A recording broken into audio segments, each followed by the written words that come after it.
Nous sommes avant le stage et c'est le moment de se préparer. Car sans cette préparation, vous allez avoir quelques difficultés à mener à terme votre travail de fin d'études. C'est un laps de temps qui est, somme toute, quand même assez bref. Si il y a eu une seconde session, c'est un temps qui est très restreint. L'idéal serait de se consacrer à la question dès la moitié du mois d'août. Mais, compte tenu des secondes sessions, c'est parfois quelque chose de compliqué. Et pourtant. Alors, dans cette préparation, il y a le choix du thème de recherche. Vous avez déblayé au niveau documentaire. Vous avez déblayé au niveau du sujet. Mais ce n'est pas tout. Il faut définir votre objectif, définir clairement votre thème de recherche, savoir où vous allez. Alors nous savons que ça va rebondir. Nous savons qu'il y aura des changements, mais il faut au moins se faire une idée préalable. Car si vous partez sans idée de ce que vous allez faire ou de ce que vous comptez faire, c'est encore du temps perdu. Il faut consulter différentes ressources. Donc, avoir fait une recherche documentaire qui a, pour le moment, avancé. Et il va falloir planifier votre temps. Car, en définitive, le temps avant le départ en stage est bref, et pendant le stage, vous devez déjà vous représenter les moments charnières où il va falloir faire certaines choses. Il faut avoir compris la méthodologie scientifique. Donc, il faut avoir consulté des documents spécialisés pour comprendre les différentes approches scientifiques de votre recherche. Au besoin, il faut assister à des conférences et des séminaires, participer à des activités d'apprentissage diversifiées pour vous familiariser avec les mécanismes et les outils de la recherche. Et il faut également se tisser un réseau de personnes ressources. En fait, il faut vous former un groupe de personnes ressources pour échanger, collaborer sur le sujet que vous comptez travailler. Bien évidemment, vous initiez tout ça durant le stage, vous continuez à le développer. Vous devez vous préparer pour l'inconnu. Enquêter sur le terrain pour connaître les détails spécifiques du projet et des contraintes rencontrées, donc vous documentez sur le lieu de stage déjà autant que possible la population, comment est la structure, essayez de vous faire une représentation à l'avance. Il faut préparer un projet martyr. Pourquoi martyr? Parce qu'il va probablement changer. Donc, il faut avoir une idée claire de la question de départ, même si elle va bouger, de votre hypothèse, même si elle va bouger, et de ce que vous allez mettre en place ou observer, même si ça va bouger. Il faut avoir sélectionné un bon promoteur ou une bonne promotrice, car c'est la personne qui va vous guider et vous soutenir durant la réalisation du projet de recherche. Il faut vous concentrer sur les notions théoriques. Il faut d'abord identifier les concepts clés qui sont nécessaires à votre travail de fin d'études, de manière à pouvoir vous concentrer sur les éléments essentiels.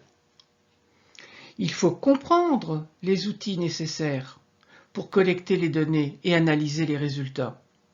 Il faudra des outils, il faut une grille d'observation au moins, il faut des éléments statistiques à collecter au moins, mais il faut savoir ce qu'on va chercher et comment on va le récolter. Et alors, il faut aussi assister à des cours théoriques. En fait, donc, il faut se documenter pour renforcer ses connaissances, car ce sera peut-être nécessaire. Peut-être n'avez-vous pas encore un niveau de connaissance suffisante par rapport au sujet que vous voulez poursuivre.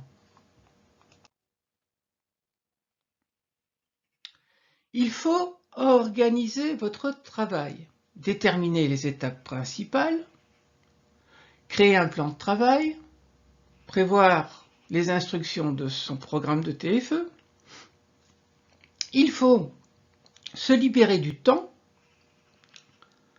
pour travailler, mais il faut également se libérer du temps pour mettre une pause. Ne comptez pas que vous allez résister sur un flux continu. Donc, il faut prévoir l'un et l'autre. Il faut être réaliste dans la conception et la gestion du temps. Enfin, pensez qu'il va vous falloir un endroit pour travailler. Ça ne se fera pas sur le coin d'une table dans la cuisine. Il faut se réserver un espace de travail si ce n'est pas encore le cas. Il faut s'assurer qu'on va avoir l'équipement nécessaire et qu'on ne sera pas distrait quand il faudra travailler à son travail de fin d'études. Il faut bien choisir les outils qu'on va employer pour collecter les données. Il y a une capsule spéciale sur les sites techniques de la recherche, donc il faut être au clair avec les outils que vous allez employer. Est-ce que vous allez utiliser des entretiens, l'observation, l'analyse de contenu, les questionnaires, expérimenter sur le terrain, faire des relevés statistiques? Vous savez que vous pouvez combiner les uns et les autres, mais il faut bien choisir et prendre l'outil le plus adapté par rapport à ce que vous recherchez. Enfin, focus sur la communication. Eh oui, il va falloir communiquer régulièrement avec son promoteur ou sa promotrice. Parce que sinon, la question ne va pas avancer et votre recherche risque de se perdre. Sur le lieu de stage, soyez prêt à vous présenter et à présenter votre recherche. Donc, il faut l'avoir élaborée. Donc, quels sont vos objectifs? Vous devez pouvoir y répondre. S'il y a des questions qui sont posées, vous devez pouvoir y répondre dans un langage clair. Donc, dans votre tête, certaines choses doivent être au clair. Et pensez aussi participer à des événements sociaux. Donc, c'est-à-dire si vous cherchez par rapport à un thème, donc, je sais pas, les sports de combat appliqués à une population de délinquants, assistez à des conférences, suivez des séminaires, voyez des vidéos et des documentaires sur les sports de combat. Et pensez à vous nouer des contacts professionnels, à avoir des personnes ressources qui vont pouvoir vous aider dans votre recherche. Voilà, ça fait beaucoup de choses à préparer. Mais même si vous n'êtes pas en mesure de tout préparer, préparez ce qui est possible. Car ce qui risque d'arriver, si vous n'avez rien préparé, c'est qu'au début du stage, vous serez complètement paumé et vous allez arriver en donnant l'impression d'être quelqu'un qui ne s'y prend pas à l'avance, qui n'est pas organisé, auquel on ne peut pas se fier. Et donc, en fait, vous commencez votre stage sur une impression négative. Je ne vous apprends pas que ces premières impressions sont déterminantes au niveau de la relation que vous allez nouer avec l'équipe. Donc, si vous voulez vous donner un maximum de chances d'aboutir et de réussir votre travail de fin d'études, préparez-vous autant que vous pouvez.